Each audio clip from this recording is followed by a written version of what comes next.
नमस्कार, आप देख रहे हैं लोकवार्ता न्यूज। हमारी खबरें देखने के साथ ही हमारे चैनल को लाइक और सब्सक्राइब जरूर करें। मोदी सरकार ने ऑपरेशन सिंदूर की सफलता के बाद और उसके बाद उसकी स्थिति पर गुरुवार को एक सर्वदलीय बैठक बुलाई, जिसमें सभी दलों के नेताओं को इसकी जानकारी दी गई। इस बैठक की अध्यक्षता रक्षा मंत्री राजनाथ सिंह ने की। बैठक में गृह मंत्री अमित शाह, संसदीय मामलों के मंत्री किरण रिजिजू भी मौजूद रहे। इसके अलावा विदेश मंत्री एस जयशंकर भी मौजूद रहे। इस बैठक में कांग्रेस की ओर से राहुल गांधी और कांग्रेस अध्यक्ष मल्लिकार्जुन खड़गे भी शामिल हुए। बैठक में सरकार विपक्ष के नेताओं को ऑपरेशन सिंदूर के बाद की जवाबी कार्रवाई और भविष्य की तैयारियों को लेकर जानकारी दी। इस दौरान तृणमूल कांग्रेस के सुदीप बंदोपाध्याय और द्रमुक KTR बालू सहित प्रमुख विपक्षी नेता भी बैठक में शामिल हुए। अन्य विपक्षी नेताओं में समाजवादी पार्टी के रामगोपाल यादव, आम आदमी पार्टी के संजय सिंह, शिवसेना के संजय राउत, राकापा की सुप्रिया सुले, विजेद के समित पात्रा और माकपा के जॉन बिटास भी शामिल हुए। इसके अलावा जदयू नेता संजय झा, केंद्रीय मंत्री और लोजपा नेता चिराग पासवान, इसके अलावा AIMIM सांसद असुद्दीन ओवैसी भी बैठक का हिस्सा रहे।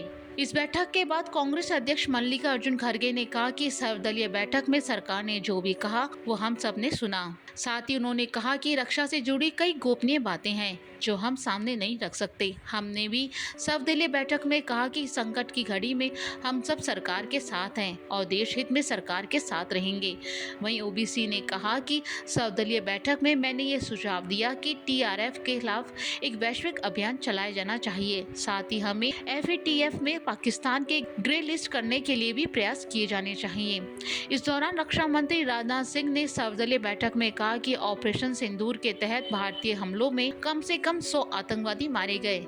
इस बैठक में केंद्रीय मंत्री किरण रिजिजू ने कहा कि राजनीतिक नेताओं ने सशस्त्र बलों की कार्रवाई के लिए बधाई दी। उन्होंने कहा कि राजनीतिक नेताओं ने परिपक्वता दिखाई और कोई झगड़ा नहीं किया। बैठक व्यापक राजनीतिक सहमति के लिए थी। इस दौरान रक्षा मंत्री ने यह भी कहा कि अगर पाकिस्तान हमला करेगा तो भारत जवाबी हमला करेगा। कहा वो हमने सुना। देश के हित में उन्होंने कहा कि कोई चीज़ कॉन्फिडेंशियल है रक्षा के विषय में, हम उसको अब नहीं कह सकते, ये उन्होंने कहा।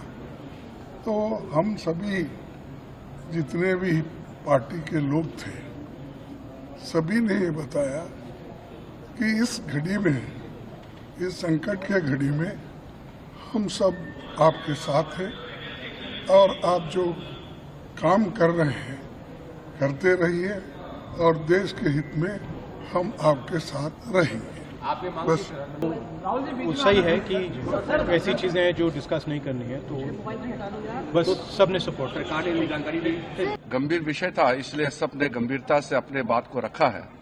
सबसे पहले रक्षा मंत्री जी ने ऑपरेशन सिंदूर के बारे में पूरे लीडर्स को जानकारी दिया, परिस्थिति के बारे में, हालात के बारे में और सरकार का मंशा, सारे चीजों को लेकर के ब्रीफिंग हुआ। उसके बाद में सारे पॉलिटिकल लीडर्स ने अपने मत रखा, पार्टी का विचार को और सुझाव भी दिया है। मैं ये मानता हूं कि सारे पॉलिटिकल लीडर्स ने मैच्योरिटी दिखाया है।